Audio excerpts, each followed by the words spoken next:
Futuhul Ghaib, pembuka tabir kegaiban. Sebuah ajaran tasawuf, Syekh Abdul Qadir Jailani. Ajaran ke-51. Orang-orang yang taat kepada Allah itu akan menerima balasannya 2 kali.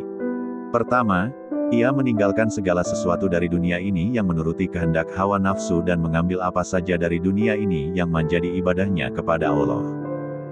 Apabila ia telah memusuhi dirinya dan melawan hawa nafsunya serta keadaan ini telah berdiri kokoh padanya, maka ia termasuk dalam golongan orang-orang yang benar dan wali Allah. Kemudian, ia masuk ke dalam golongan abdal dan arifin, orang-orang yang mengetahui hakikat. Setelah itu, barulah ia diperintahkan untuk mengambil dan berhubungan dengan keduniaan, karena di dalam dunia ini ada bagian yang telah ditentukan untuknya yang tidak boleh ia buang. Apabila perintah ini telah ia laksanakan, maka ia pun akan mengambil bagiannya di dunia ini atau menerima penerangan tentang ilmu Allah. Dia berhubungan dengan dunia dan berlaku sebagai kendaraan takdir yang telah dilantik oleh Allah. Perbuatannya di dalam perbuatan itu, tanpa ia melibatkan dirinya di dalamnya, tanpa ada keinginan, maksud atau usaha dari dirinya sendiri. Ia diberi pahala, karena semua ini adalah balasannya yang kedua dan karena ia melakukan semua itu dengan patuh kepada perintah Allah atau sesuai dengan perbuatan Allah di dalam perkara itu.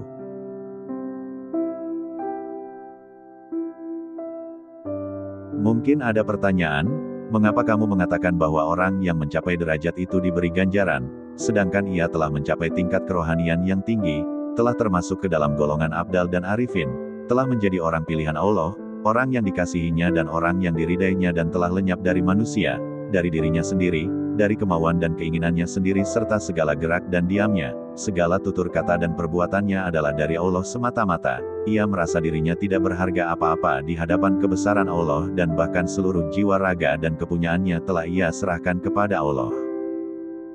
Mungkin pula kamu bertanya, bagaimana orang seperti ini diberi ganjaran, sedangkan ia tidak meminta apa-apa kepada Allah, ia menganggap dirinya tidak berharga apa-apa lagi dan ia adalah hamba Allah semata-mata. Jika kamu bertanya seperti itu, maka jawabannya adalah, memang, apa yang kamu katakan itu adalah benar. Tetapi, Allah hendak melimpahkan berkat dan kasih sayangnya kepada orang itu, dan dia hendak memeliharanya dengan lemah lembut, penuh kasih sayang dan keridaan. Orang itu telah melepaskan tangannya dari segala hal ihwal dirinya dan tidak mau meminta kesenangan di dunia ini, karena kesenangannya telah disediakan untuknya di akhirat kelak. Ia tidak mau manfaat yang ada pada dirinya itu dan juga tidak mau mengelakkan mudarat dari dirinya. Sehingga ia menjadi seperti bayi yang berada di pangkuan ibunya, yang tidak mengetahui apa-apa. Ia dipelihara dengan kasih sayang Allah dan diberi rizki olehnya. Apabila Allah telah melepaskan dari si hamba itu seluruh kecenderungannya terhadap dirinya, maka Allah akan membuat hati manusia cenderung kepadanya dan memenuhi hati mereka dengan kasih sayang untuk diberikan kepada si hamba itu, sehingga semua orang akan mengasihi dan menyenanginya. Allah akan memelihara hamba itu dengan sebaik-baiknya, sehingga tidak ada sesuatu pun yang dapat mempengaruhinya dan memberikan mudarat kepadanya.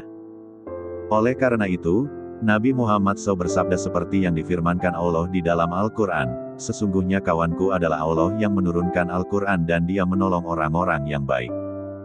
Bersambung ajaran ke-52.